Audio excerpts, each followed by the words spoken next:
মনের বিষয়টা আল্লাহ ছাড়া কেউ জানে না।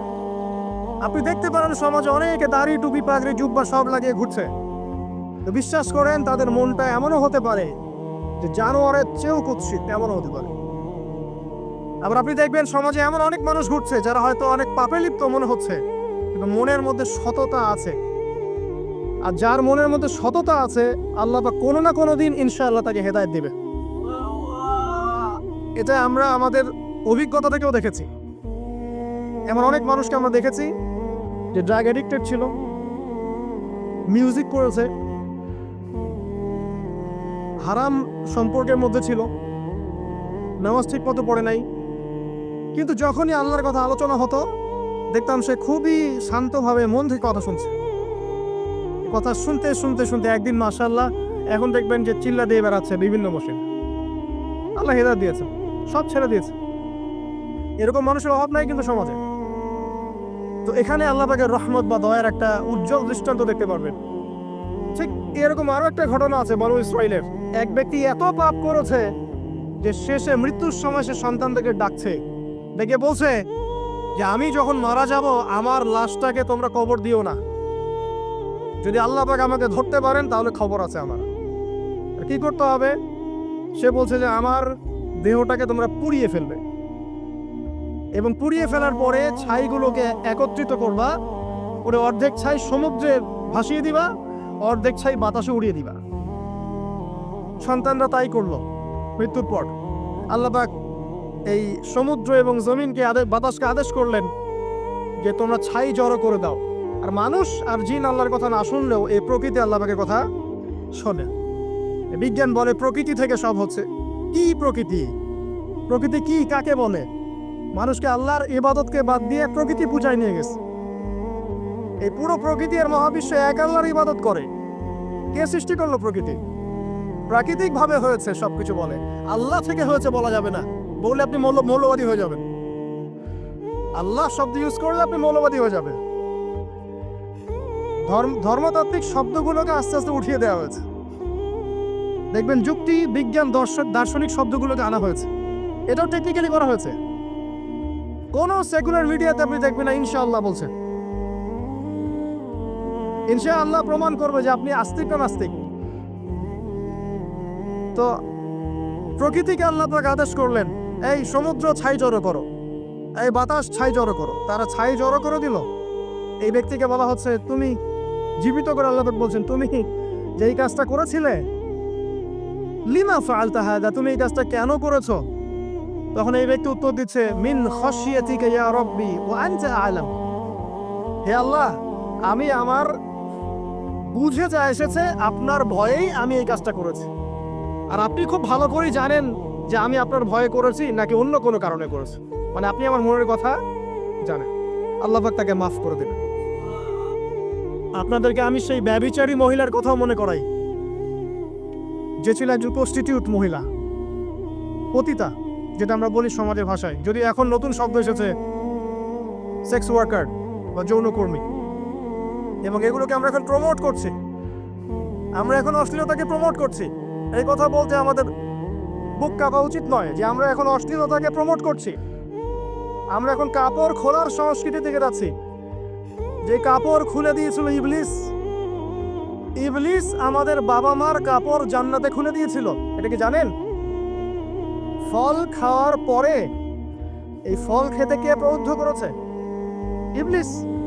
গাছের কাছে গিয়ে ফল ভক্ষণ করার পর সর্বপ্রথম আমাদের পিতামাতার গা থেকে কাপড় খুলে পড়ে গেছে। আমাদের পিতামাতাকে মহাবিশ্বে নগ্ন করে দিয়েছে ইবলিস, আর তার অনুসারীরা এই জমিনে আদম সন্তানদেরকে নগ্ন করছে এখন। অতএব এই যে একটা ট্রেন্ড এখন চলছে, দেখবেন হারাম রিলেশনশিপকে মিডিয়ার মধ্য দিয়ে প্রমোট করা হচ্ছে, মনে হয় একটা স্বাভাবিক বিষয়। কোনো বিষয় না এটা, যে কেউ জেনাই করতে পারে। জেনা পর্ন খুব নর্মাল। হালাল ভাবে যদি আপনি বিয়ে শাদী করতে যান তখন সমস্যা হচ্ছে। হালাল ভাবে যদি আপনি বিয়ে করতে যান তখন সমস্যা হচ্ছে। হারাম ভাবে আপনি যা ইচ্ছা তাই করতে পারেন, সমাজে কেউ কিছু বলছে না। এখন বলছে এটা স্বাধীনতা। সুবহানাল্লাহ, কোন স্বাধীনতা? স্বাধীনতা বলে কোনো শব্দ নাই মহাবিশ্বে। এই পুরো বিশ্বের সমস্ত মানুষ আল্লাহর অধীনে পরাধীন। এই বিশ্বে যত মানুষ বসবাস করছে এখন, এটা কেউই স্বাধীন নয়, না কেউ স্বাধীন ছিল, না আছে, না থাকবে। সবাই আল্লাহ পাকের দাসত্বের অধীনে পরাধীন। স্বাধীন সেই এই পৃথিবীতে যে ব্যক্তি শয়তানের তাবেদারি করে ও নফসের তাবেদারি করে, ও তো স্বাধীন, যা ইচ্ছা তাই করতে পারে। এই যে অশ্লীলতার প্রমোটিংটা চলছে, এটাকে পারিবারিকভাবে বন্ধ করতে হবে। আল্লাহ পাক আমাদেরকে বোঝার তৌফিক দান করুন। এগুলো যত বাড়বে সমাজে মহামারী আসবে, দেখে নিয়ে মহামারী আসবে, দুর্ভিক্ষ আসবে, সমাজে এমন সব রোগ ব্যাধির জন্ম হবে যেগুলোর নামও শোনে নাই মানুষ কখন, এবং সামনে ভূমিধস অপেক্ষা করছে, এগুলো আসবে। যাই হোক, ওই মহিলা, যে ব্যক্তি একজন যৌনকর্মী ছিল, বা যেটা আমরা বলি ব্যভিচারিণী মহিলা ছিল, একটা কুকুরকে দেখেছে সে পানি পান করার জন্য তৃষ্ণার্ত, সে এটাতে মায়া করে, দয়া করে তার মোজাটাকে নামিয়ে এই কূপ থেকে পানি উঠিয়ে কুকুরকে পান করিয়েছে। এই একটা কাজের বদৌলতে আল্লাহ রাব্বুল আলামিন এই ব্যভিচারী মহিলাকে মাফ করে জান্নাত দিয়ে দিয়েছে। হাদিস এটাও এসেছে, নবী সাল্লাল্লাহু আলাইহি ওয়াসাল্লাম বলেছেন, ইরহামু মান ফিল আরদ, তোমরা সবাই জমিনবাসীর প্রতি রহম করো। জমিনে মুসলিমই থাকতে হবে, তাদের প্রতি রহম করতে হবে এমন নয়, জমিনবাসী যারাই আছে সবার প্রতি রহম করো, জাতি ধর্ম বর্ণ নির্বিশেষে, এমনকি পশু পাখির প্রতিও দয়া করো। ইরহামু মান ফিল আরদ, জমিনে যারা আছে সবার প্রতি রহম করো। ইয়ারহামুকুম মান ফিস সামা, যিনি আসমানে আছেন তিনি তোমাদের প্রতি রহম করবেন ইনশাআল্লাহ। ইসলাম এই কথাগুলো বলেছে 1400 বছর আগে। আজকের এই বিশ্বের সোকল্ড এই মডার্ন বিশ্বে, যেখানে মানুষের রক্তের কোনো দাম নাই, সেখানে ইসলাম পশু পাখির অধিকার নিয়ে কথা বলেছে 1400 বছর আগে। কাদেরকে কি শেখাতে আসেন? কোরআন এবং সুন্নাহর বাইরে অভ্রান্ত সত্যের কোনো উৎস আছে? এখানে যা আছে তাই চূড়ান্ত। মানতে চাইলে মানেন, না মানতে চাইলে জাহান্নামে যান, কেউ তো বাধ্য করছে না। লাকুম দীনুকুম ওয়ালিয়া দিন। আল্লাহ পাকের রহমত দেখেন। আরেকটা ঘটনা আছে এমন, একটা বিড়ালকে বেঁধে রেখেছিল এক মহিলা, খাবার দেয় নাই, কষ্ট দিয়েছে। একটা বিড়ালকে খাবার না দিয়ে কষ্ট দেওয়ার কারণে এই মহিলাকে আল্লাহ পাক জাহান্নামে পাঠিয়েছে। এরকম কত ঘটনা আছে, এই ঘটনাগুলো হাদিসের পাতায় বর্ণিত আছে। কোরআনে কি বলছে দেখুন। কোরআনের আমি কয়েকটা পয়েন্ট আপনাদেরকে খালি বলছি, এটা নিয়ে আমি সকালে ভাবছিলাম। আল্লাহ পাক আদম আলাইহিস সালামকে সৃষ্টি করেছেন আমরা সবাই জানি। আল্লাহ পাক সূরা সাদের মধ্যে বলছেন ইবলিসকে, হে ইবলিস, তোমাকে কিসে বারণ করলো আদমকে সিজদা করতে, যে আদমকে আমি নিজের হাত দিয়ে সৃষ্টি করেছি। আল্লাহ রাব্বুল আলামিন যে আমাদেরকে এত যত্ন করে ভালোবেসে সৃষ্টি করেছেন, এটা কি আল্লাহ পাকের দয়ার নিদর্শন নয়? মহাবিশ্বের অন্য কোন মাখলুক সৃষ্টির ব্যাপারে আল্লাহ পাক বলেন নাই খলাকতু বিয়াদাই, আমি নিজ হাতে তাকে সৃষ্টি করেছি। শুধু সৃষ্টি নয়, সৃষ্টি করার পর আল্লাহ পাক তাকে সমস্ত নাম শিক্ষা দিয়েছেন। এই যে জ্ঞান শিক্ষা দেওয়া, জ্ঞান, এটা আল্লাহ পাকের সবচেয়ে বড় নিদর্শনগুলোর মধ্যে অন্যতম। এবং আল্লাহ পাকের সবচেয়ে বড় দয়া, আমার মত এটা, মানব জাতির উপরে আল্লাহ পাকের সবচেয়ে বড় দয়াটা হচ্ছে কি জানেন? আল্লাহ পাক আমাদেরকে জ্ঞান শিক্ষা দিয়েছেন, ওহী নাজিল করেছেন। এটা সব কিছুর ঊর্ধ্বে। কারণ আপনি তওবা করবেন, জ্ঞান লাগবে। নামাজ পড়বেন, জ্ঞান লাগবে। রোজা রাখবেন, জ্ঞান লাগবে। যাকাত দিবেন, ইলম লাগবে। আপনি দিনের যে কোনো আমল করেন, ইলম লাগবে। জান্নাত জাহান্নামের পথ খুঁজে পেতে হলে ইলম লাগবে। দেশ চালাবেন, ইলম লাগবে। অর্থনীতি চালাবেন, ইলম লাগবে। ইলম ছাড়া কিছু নাই, ইলমের উপরে কিচ্ছু নাই। এই ইলমটা আল্লাহ পাক কাকে শিক্ষা দিয়েছেন? আদম আলাইহিস সালামকে। আমরা তো শিখেছি সমাজবিজ্ঞান বইগুলোতে যে আমাদের পূর্বপুরুষরা নাকি গুহায় থাকতো, আর গাছের ছাল পাতা খেয়ে থাকতো, তাই না? লতা পাতা খেয়ে থাকতো, গাছের ছাল পাতা খেয়ে থাকতো, পোশাক পরতো আর কি। বোগাস, ডাহা, মিথ্যা কথা। আল্লাহ রাব্বুল আলামিন সূরা বাকারা এবং সূরা আরাফ পড়ে দেখেন, আল্লাহ পাক বলছেন যে আদম আলাইহিস সালামকে আল্লাহ পাক সমস্ত নাম জ্ঞান শিক্ষা দিয়েছেন। মহাবিশ্বের যে প্রয়োজনীয় জ্ঞানগুলো আছে সেগুলো আল্লাহ পাক আদমকে শিখিয়েছেন আলাইহিস সালাম। ওয়াল্লামা আদামাল আসমা কুল্লাহা, আল্লাহ পাক আদমকে সমস্ত নাম শিক্ষা দিয়েছেন। আমাদের পিতা মাতারা মূর্খ ছিলেন না, তারা সৃষ্টি থেকেই জ্ঞানী ছিলেন। আদম আলাইহিস সালামের পারমাণবিক বোম বানানোর কোনো প্রয়োজন ছিল না, ছিল? বানান নাই। আপনার মধ্যে এই জ্ঞানটা আসছে কিভাবে? বাই ডিএনএ আপনি জ্ঞান পাচ্ছেন, কারণ আমরা আদম সন্তান। অনেক জ্ঞান আমাদের ভিতরেই আছে, এগুলো চর্চার মধ্য দিয়ে, গবেষণার মধ্য দিয়ে প্রস্ফুটিত হয় মাত্র। জ্ঞান ভিতরে আছে আমাদের, আমাদের পিতাকে জ্ঞানী করে বাড়ানো হয়েছে। এই জ্ঞান শিক্ষা দেওয়াটা হচ্ছে আল্লাহ পাকের সবচেয়ে বড় দয়াগুলোর মধ্যে একটা। গ্রহণ করেছেন, শুধু তাই নয়, আদম আলাইহিস সালামকে এমন জ্ঞান শিক্ষা দিয়েছেন যে জ্ঞান ফেরেশতারা পর্যন্ত জানতো না। এটা কি দয়া নয়? এটা কি আদম সন্তানের প্রতি ভালোবাসা নয়? তারপরে সেজদা করিয়েছেন।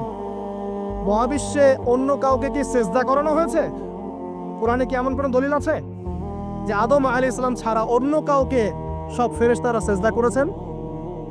আছে? তাহলে এই যে সম্মান দেয় আল্লাহর পক্ষ থেকে, সম্মান কিসের ভিত্তিতে? সম্মান শারীরিক ক্ষমতার ভিত্তিতে? সম্মানটা কি কারণে? জ্ঞানের কারণে, ইলমের কারণে, জ্ঞানের কারণে সম্মান। এই সম্মান দেওয়াটা কি আল্লাহ পাকের রহমত এবং দয়ার নিদর্শন নয়? অতএব সম্মান পেতে হলে, আল্লাহর রহমত পেতে হলে সেই জ্ঞানের চর্চায় আবার ফিরে আসতে হবে। আপনি যদি আজও সেই ওহির জ্ঞানের চর্চা করেন, আল্লাহ পাক এই পৃথিবীবাসীর বুকের মধ্যে আপনার জন্য সম্মান পয়দা করে দিবেন ইনশাআল্লাহ। দেখে নিন, ওই সেই জ্ঞানী যদি আপনি এখনো চর্চা করেন, আজও আপনি সম্মানিত হবেন ইনশাআল্লাহ। ব্যক্তি চর্চা করলে ব্যক্তি সম্মানিত হবে, একটা পরিবার চর্চা করলে ওই পরিবার সম্মানিত হবে, একটা সমাজ যদি চর্চা করে সেই ওহির জ্ঞান, ওই সমাজ সম্মানিত হবে।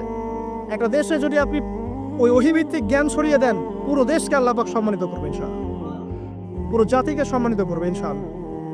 আরো সামনে যান, এই যে আদম এবং হাওয়া আলাইহিস সালাম গাছের কাছে চলে গেলেন, ফল খেয়ে ফেললেন, কারণ আমরা আদম সন্তান, ভুল করি। আল্লাহ পাকের সাথে সাথেই বহিষ্কার করে দিয়েছেন? না, আল্লাহ পাক তওবা করার জন্য কালিমা শিখিয়ে দিয়েছেন। সুবহানাল্লাহ, তাদের কালিমা জানা ছিল না। আল্লাহ পাক বলছেন ফাতালাক্কা আদম মির রাব্বিহি কালিমাত।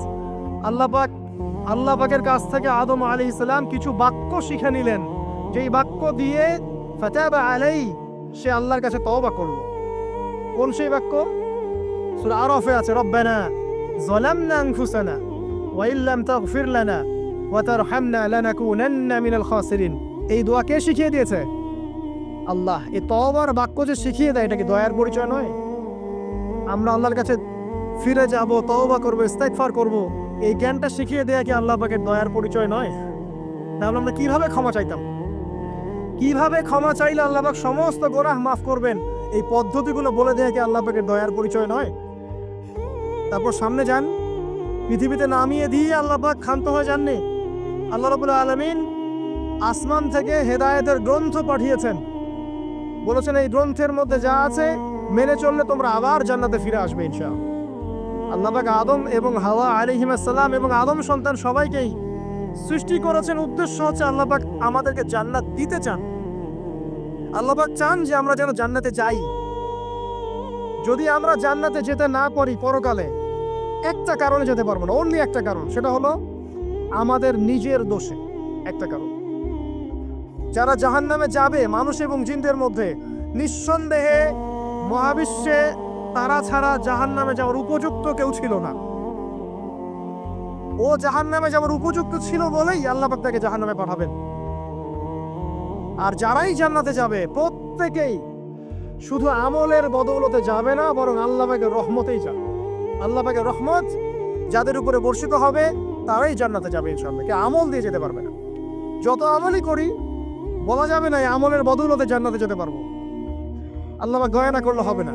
আল্লাহ পাক চান যে আদম সন্তান যেন জান্নাতেই যায়। এই কারণেই সৃষ্টি করা, এই কারণেই আপনার ওহীভিত্তিক গ্রন্থগুলো পাঠানো, এই কারণে নবী রাসূল পাঠানো, আলেম ওলামা সৃষ্টি করা, মানুষকে সতর্ক করা, হায়াত দেয়া, বারংবার জীবনে চলতে ফিরতে আপনাকে এলার্ম করা হয় আল্লাহর পথে ফিরে আসেন, আল্লাহর পথে ফিরে আসেন। এলার্ম করা হয় না? বিপদ দিয়ে আপনাকে এলার্ম করা হয় আল্লাহর পক্ষ থেকে। আপনি চলতে পথে হোঁচট খান, আল্লাহ আপনাকে অ্যালার্ম দেন, ফিরে আসো। চলছেন বিপথে, আল্লাহ পাক অ্যালার্ম দেন, ফিরে আসো। আল্লাহ পাকের পক্ষ থেকে কিন্তু এগুলো আসে।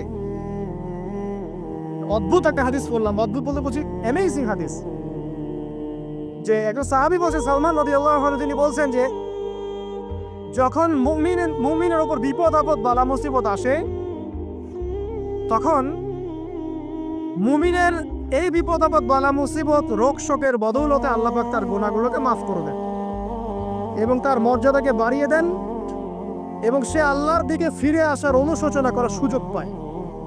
আর যখন কাফের মুশরিক বা ফাসিক মানুষকে এইসব রোগ ব্যাধি বিপদ আপদ বালা মুসিবত ঘিরে ধরে, তার দৃষ্টান্ত সেই উটের ন্যায় যে উটটাকে তার মালিক বেঁধে রেখেছে এরপর ছেড়ে দিয়েছে। সে উটটা বুঝতেও পারলো না কেন তার মালিক তাকে বেঁধে রাখলো আর কেনই বা তাকে ছেড়ে দিল। কথাটা কি বুঝতে পারছেন? যারা আল্লাহ দ্রোহী তাদের উপর যখন বিপদ আপদ বালা মুসিবত আসতে থাকে তারা বুঝে না যে কি জন্য আসলো আর কেন চলে গেল। কিন্তু মুমিন ব্যক্তি যারা মুসলিম আল্লাহর অনুগত তাদের বিষয়টা হচ্ছে এমন বিপদ আপদ বালা মুসিবত রোগ ব্যাধি তাদেরকে আল্লাহর দিকে ফিরিয়ে নিয়ে আসবে ইনশাআল্লাহ। দেখুন, এই যে পৃথিবীতে নামিয়ে দেয়া, এরপর আল্লাহর পক্ষ থেকে ঐশী গ্রন্থগুলো পাঠানো, নবী রাসূল পাঠানো, আলেম ওলামা পাঠানো, আপনাকে হায়াত দেয়া, আপনাকে রিজিক দেয়া, এই শ্বাস নেওয়ার ক্ষমতা দেয়া, আপনাকে জ্ঞান বুদ্ধি দেয়া, বিবেক দেয়া, যে আমি তার পাশে লাউ গাছ উৎপন্ন করলাম। কোন গাছ? খেতে পারেন এর শাক এবং এই যে ফল, এটার মধ্যে নিঃসন্দেহে এমন এমন কিছু উপাদান আছে যেটা হয়তো আমরা জানিও না, আবিষ্কার করা হয়নি। তিনি সুস্থ হয়ে গেলেন আলহামদুলিল্লাহ। কোথায় যাবেন? যে কোনো জায়গায় যান। নবী ঈসা আলাইহিস সালামকে চতুর্দিক থেকে আক্রমণ করছে, আল্লাহ রাব্বুল আলামিন তাকে এমন হেফাজত করলেন, তার কাছে তাকে উঠিয়ে নিলেন। এটা কি দয়ার পরিচয় নয়?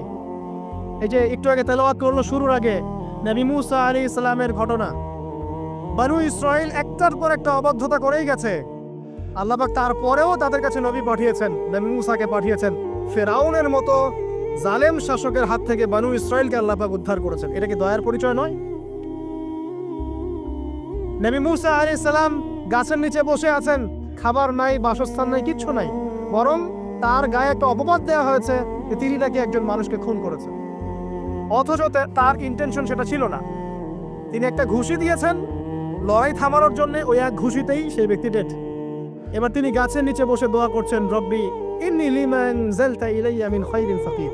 আল্লাহ, আমি নিঃস্ব অসহায় হয়ে এখানে বসে আছি, তুমি আমার উপর তোমার যে রহমত পাঠাবে আমি তার ভিখারি হয়ে বসে আছি। দোয়া করার সাথে সাথেই ওই শুআয়ব আলাইহিস সালামের মেয়ে হেঁটে হেঁটে চলে আসলো। তিনি স্ত্রী পেলেন, তিনি শ্বশুর পেলেন, একজন নবী পরিবার পেলেন, বাসস্থান পেলেন, চাকরি পর্যন্ত পেলেন। 8 বছর তিনি রাখালি করেছেন শুআয়ব আলাইহিস সালামের ফার্মের মধ্যে। দয়া মুহূর্তেই চলে আসবে, শুধু আল্লাহর দিকে অভিমুখী হলেই হয়, এগুলো দয়া। আইয়ুব আলাইহিস সালামের কথা মনে আছে না? দীর্ঘদিন রোগে ভুগছেন, চিকিৎসা হচ্ছে না, ভালো হচ্ছে না, শেফা হচ্ছে না।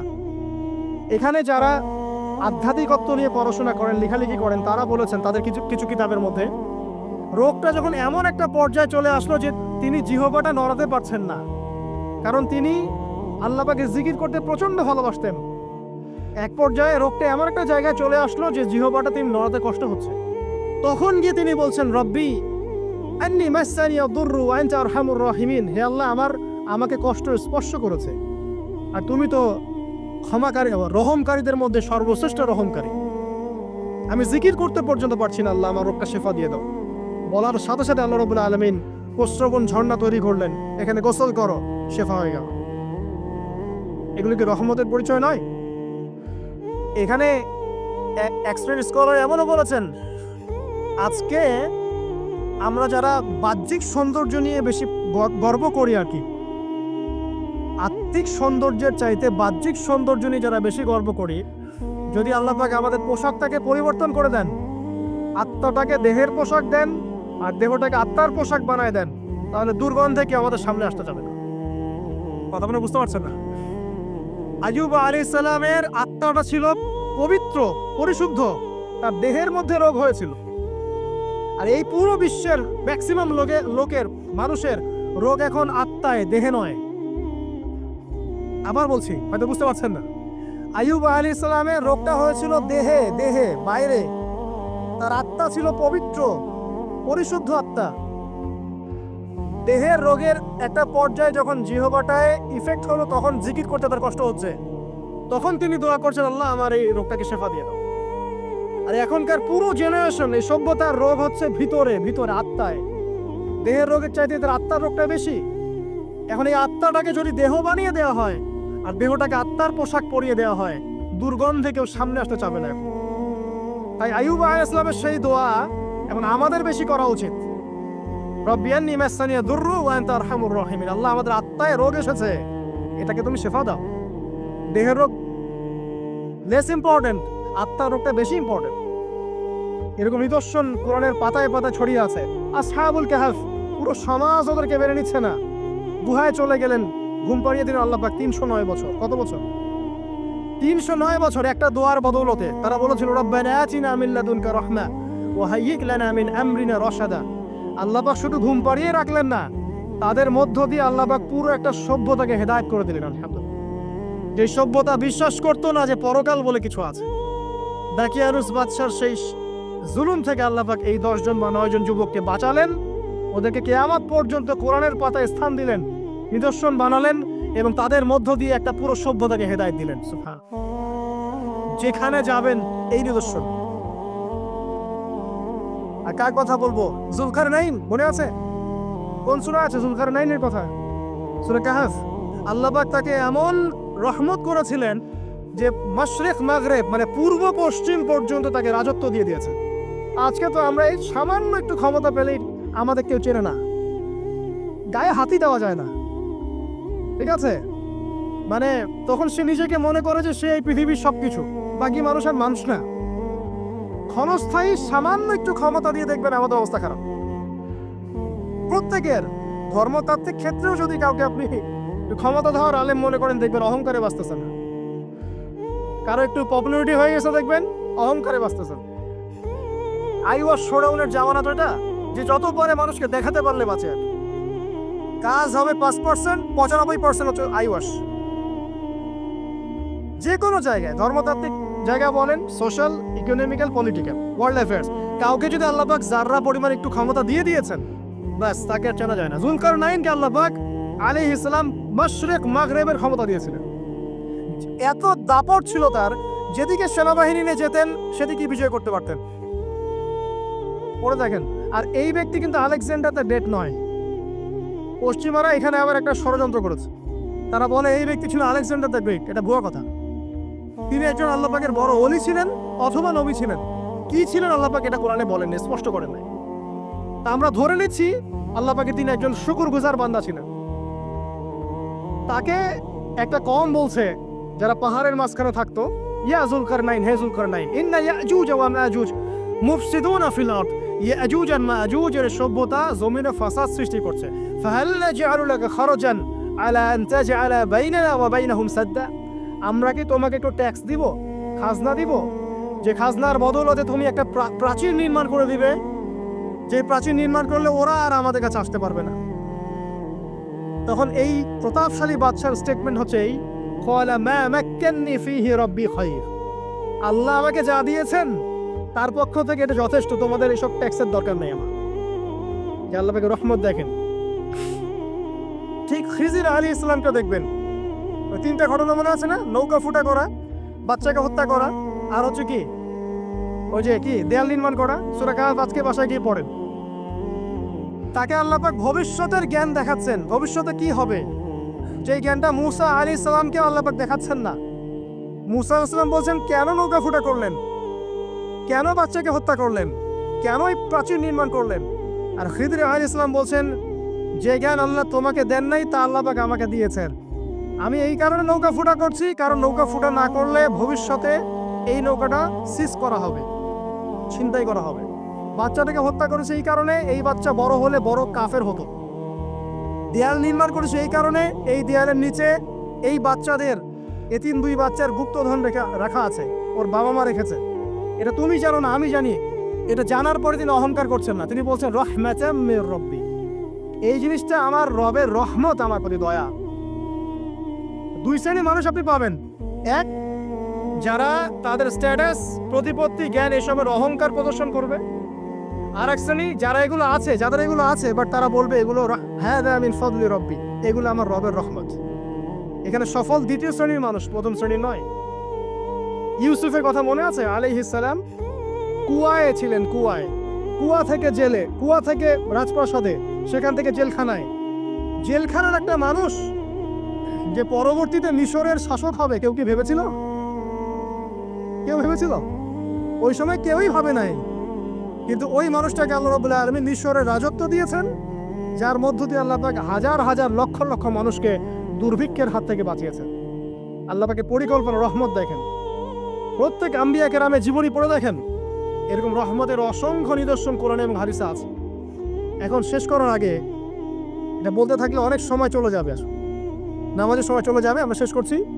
আমরা আসলে এখন যদি আল্লাহর রহমত পেতে চাই এবং আমাদের জীবনটাকে আল্লাহ পাকের আনুগত্যে, দাসত্বে, অহংকার মুক্তভাবে তওবা ইস্তেগফারের মধ্য দিয়ে কাটাতে চাই, তাহলে আসলে কি কি পয়েন্টস আমাদের কাজ করা দরকার? জাস্ট পয়েন্টসগুলো বলছি।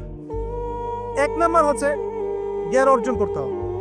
যে জ্ঞান আল্লাহ পাক আদম আলাইহিস সালামকে শিখিয়েছেন, ওই জ্ঞান চর্চা যদি আমরা বাড়াই, কোরআন সুন্নাহ ওহির জ্ঞানের চর্চা যদি আপনারা বাড়াই, ইনশাআল্লাহ ঠিক আছে, লাগবে না 15 মিনিট, আমি 5 মিনিট শেষ করছি। ওহির জ্ঞানের চর্চা যদি আমরা বাড়িয়ে দেই, দেখবেন ইনশাআল্লাহ আল্লাহ পাক আপনার সম্মান, আপনার রিজিক, আপনার প্রতি করুণা, দয়া, মায়া, মহব্বত সব বাড়িয়ে দিবেন ইনশাআল্লাহ। এটা প্রথম পয়েন্ট। প্রিয় ভাইয়েরা, যারা আজকে লেকচার শুনছেন বা যারা পরবর্তীতে অনলাইনে শুনবেন, ওহির জ্ঞানের চর্চা।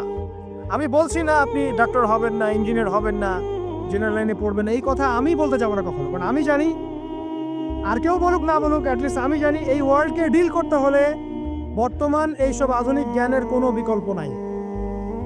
কিন্তু এই জ্ঞানটার সাথে কোরআন সুন্নাহর জ্ঞান থাকতেই হবে। যখন এই দুইটা জ্ঞান একত্রিত হবে, ইনশাল্লাহ এই জাতিকে ঠেকানোর কেউ থাকবে না ইনশাল্লাহ। এই সহজ সরল কথাটা আমরা বোঝাতে ব্যর্থ হচ্ছি, অথবা কিছু মানুষ ইন্টেনশনালি এটাকে ঘুরিয়ে ফিরে উল্টা ব্যাখ্যা করছে। আর হ্যাঁ, এটা স্বীকার করছি, কিছু মানুষ আছে, কিছু ব্যাকডেটেড থিঙ্কিংস আছে আমাদের মধ্যে, যে আমরা আধুনিক শিক্ষাটাকে অনেক সময় গুরুত্ব দিচ্ছি না। এটা ঠিক নয়, এটা আমার মত। পরিবেশ বজায় রেখে, ইসলামী পরিবেশ বজায় রেখে আধুনিক শিক্ষায় শিক্ষিত হতে কোনো সমস্যা আছে? আর আধুনিকের শিক্ষাগুলো অনইসলামিক শিক্ষা নয়। আপনি যে কোনো এডুকেশনের বেসে যান, ম্যাথামেটিক্সে যাবেন, অ্যালজেব্রায় যাবেন, আপনি কেমিস্ট্রিতে যাবেন, ফিজিক্সে যাবেন, বায়োকেমিস্ট্রি যাবেন, জ্যোতির্বিজ্ঞানে যাবেন, মেডিকেল সায়েন্স, প্রত্যেকটাতে দেখেন মুসলিমদেরকে খুঁজে পাবেন। আপনি প্রত্যেকটা গোড়াপত্তন গিয়ে আপনি দেখবেন মুসলিমদের হাতেই হয়েছে। আব্বাসীয় খেলাফত যখন ছিল, তখন এই বাগদাদ ছিল জ্ঞানের রাজধানী। ওইরকম লাইব্রেরি কি বিশ্বের কখনো হয়েছে? এখন আমরা মনে করছি জ্ঞানের লাইব্রেরি মনে হয়, জ্ঞানের রাজধানী মনে হয় ব্রিটেন, হার্ভার্ড, কেমব্রিজ, অক্সফোর্ড। এটা কবে এসেছে ইতিহাসে? ইতিহাস কি 100 বছরের? হাজার হাজার বছর চলে গেছে। হিস্ট্রি পড়েন। এখানে আমার কথা হচ্ছে একদম ক্লিয়ার, নিট অ্যান্ড ক্লিয়ার, যে আমাদেরকে উভয় দিকের জ্ঞানই অর্জন করতে হবে, বোধ কোরআন সুন্নাহ এবং আধুনিক জ্ঞান। এই দুটো জ্ঞান যখন আপনি একত্রিত করবেন, ইনশাআল্লাহ দেখবেন আল্লাহ চাইতো কোরআন এবং সুন্নাহকে হাতে নিয়ে এই বিশ্বের চ্যালেঞ্জগুলোকে ফেস করা যাবে ইনশাআল্লাহ। আল্লাহ পাক তৌফিক দান করুন, আমিন। প্রথম যেটা বিষয়, আল্লাহ পাকের রহমত পেতে হলে আল্লাহর ওহীভিত্তিক জ্ঞানের চর্চা বাড়াতে হবে। এই জ্ঞানের চর্চা বাড়ালে ব্যক্তি, পরিবার, সমাজ, রাষ্ট্র সবাইকে আল্লাহ পাক সম্মানিত করবে ইনশাআল্লাহ। আল্লাহ পাক রহম করবেন, ক্ষমা করবেন, ইনশাআল্লাহ দুনিয়াতেও সফল করবেন, পরকালেও জান্নাত দিবে ইনশাআল্লাহ তাআলা। আর আমরা তো দেখলাম আল্লাহ পাকে জান্নাত দেওয়ার জন্য একটা ঘটনা যথেষ্ট। একটা কুকুরকে পানি পার করিয়েছে, একবার খালি বলেছে আল্লাহ তোমার ভয়েই কাজ করেছি, বাস। আবার জাহান্নামে যাওয়ার জন্য একটা ঘটনা এনাফ, খালি বলেছে যে আল্লাহ তোকে মাফ করবে না, বাস জাহান্নাম। আল্লাহ পাক জানেন এন্ড অফ দ্য ডে কে জান্নাতে যাবে আর কে জাহান্নামে যাবে। অহংকারের কোনো সুযোগই নাই। এক মিনিট একটা কথা বলতে চাই, যে এখন অনেক মুসলিমদের মধ্যে একটা ট্রেন্ড চলে আসছে, একটু ইসলাম প্র্যাকটিস করলেই অন্যকে আন্ডার এস্টিমেট করা শুরু করে না? এখন তো অনলাইনের যুগ, আর এখন তো কাজ করতে কোনো শ্রম লাগে না, খালি ঘরে বসে শুয়ে 2 লাইন লিখলেই কাজ শেষ। ঘরে বসে শুয়ে ফেসবুকে 2 লাইন লিখলেই কাজ শেষ। কনস্ট্রাকটিভ কাজের তো কোনো খোঁজ খবরই নাই। এগুলো সহজ, এই কারণে দেখা যায় বর্তমান যুগে সমালোচনা, গীবত, আন্ডার এস্টিমেট করা, এগুলোর সংস্কৃতি বেড়ে গেছে। এগুলোর মধ্য দিয়ে আমরা দিন পালন করার পরেও ক্ষতির মধ্যে আছি। এমন হতে পারে যে ব্যক্তি বা যে দল বা যে রাজনৈতিক দল বা যে ধর্মীয় দল যার বিরুদ্ধে আমি নিজের কলমগুলো ঘোরাচ্ছি, হতে পারে তার মধ্যে এমন মানুষ আছে যে আমার আগে জান্নাতে চলে যাবে, হতেই পারে। আর আমি যে নিজেকে এত বড় করে ফখর করছি, কে জানে এন্ড অফ দ্য ডে আমি জান্নাতে যাবো কি যাবো না, কোনো গ্যারান্টি আছে? কোনো গ্যারান্টি নাই। সো এখন আমরা যারা ইসলাম প্র্যাকটিস করছি, আমাদের সতর্ক হওয়া উচিত। নিজের পরকালের ফিকিরটা করি। আল্লাহ পাক বোঝার তৌফিক দান করুন, আমিন। 2 নম্বরে যেটা বলবো যে রাসূলুল্লাহ সাল্লাল্লাহু আলাইহি ওয়াসাল্লামের রেখে যাওয়া যে আদর্শ এবং সুন্নত, এর চর্চা যারা বাড়িয়ে দিবে আল্লাহ পাক রহম করবে ইনশাআল্লাহ। সূরা আলে ইমরানের 31 নম্বর আয়াত পড়ে দেখেন, আল্লাহ পাক নিজে বলেন, কুল ইন কুনতুম তুহিব্বুনাল্লাহ ফাত্তাবিউনি। হে নবী বলে দিন, তোমরা যদি আল্লাহর রহমত আর ভালোবাসা পেতে চাও তাহলে আমাকে অনুসরণ করো, আমাকে। যে বা যারাই নবী সাল্লাল্লাহু আলাইহি ওয়াসাল্লামকে অনুসরণ করবে আল্লাহ তার প্রতি দয়া করবে ইনশাআল্লাহ। শুধু দয়াই না, ইয়াগফির লাকুম যুনুবাকুম, তোমাদের সমস্ত গুনাহ আমি মাফ করে দেব। আল্লাহু গফুর রহিম। সুন্নতের চর্চা বাড়িয়ে দেই। শুধু তাই নয়, কেউ যদি নবী সাল্লাল্লাহু আলাইহি ওয়াসাল্লামের উপরে বেশি বেশি দরুদ শরীফ পড়ে, আল্লাহুম্মা সাল্লি আলা মুহাম্মাদ ওয়া সাল্লিম পড়তেই থাকে, দরুদ ইব্রাহিম বা সংক্ষিপ্ত দরুদগুলো, আল্লাহ পাক একবার দরুদ পড়লে 10 বার রহম করবে ইনশাআল্লাহ। যে নবীর আদর্শ মেনে চললে আল্লাহ পাক ভালোবাসবেন, সেই নবীর নাম উচ্চারিত হলে দরুদ পড়লে আল্লাহ পাক রহম করবে ইনশাআল্লাহ। 4, সৃষ্টির সেবা করলে রহম পাওয়া যাবে। আল্লাহ পাক বলছেন, তোমরা সৃষ্টির সেবা করো, মানবতার সেবা করো, জমিনবাসী যারা আছে ওদের প্রতি রহম করো, আল্লাহ তোমাদের প্রতি রহম করবেন ইনশাআল্লাহ। 5, রহমত পেতে হলে আল্লাহর জিকির বাড়িয়ে দিতে হবে। আল্লাহর জিকির মানে সকাল সন্ধ্যা আল্লাহ পাকের যত জিকির আজগার আছে এগুলো ছাড়া যাবে না। চলতে ফিরতে অলওয়েজ আল্লাহকে ডাকতে হবে, সুবহানাল্লাহ, আলহামদুলিল্লাহ, ওয়ালা ইলাহা ইল্লাল্লাহ, আল্লাহু আকবার, লা হাওলা ওয়ালা কুওয়াতা ইল্লা বিল্লাহ। যে কাজ আপনি করছেন ওই কাজের মধ্যেই জিকির বাড়াতে হবে।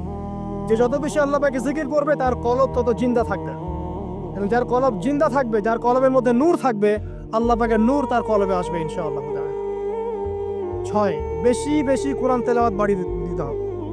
কোরআন তেলাওয়াত যারা বাড়িয়ে দিবে এই কোরআনের বদৌলতে আল্লাহ পাক তার প্রতি রহম করবে ইনশাআল্লাহ। আরো বলবো 7 নাম্বার যে সালাত, সালাত এর কোনো বিকল্প নাই। নবী সাল্লাল্লাহু আলাইহি ওয়াসাল্লাম ইন্তেকালের আগ মুহূর্তে বলে যাচ্ছেন, আসসালাত ওয়াস সালাত ওয়া মা মালাকাত আইমানুকুম, নামাজের যত্ন নিও, নামাজের যত্ন নিও, আর তোমাদের অধীনস্থ যারা আছে ওদের ব্যাপারে খেয়াল রেখো। নামাজ নাই ইসলাম নাই, নামাজ আছে তো ইসলাম আছে। তো নামাজের তাবেদারি যারা করবে, 5 ওয়াক্ত নামাজ ঠিকঠাক মতো করবে, ইনশাআল্লাহ অবশ্যই আল্লাহ পাক তাদের প্রতি রহম করবেন ইনশাআল্লাহ।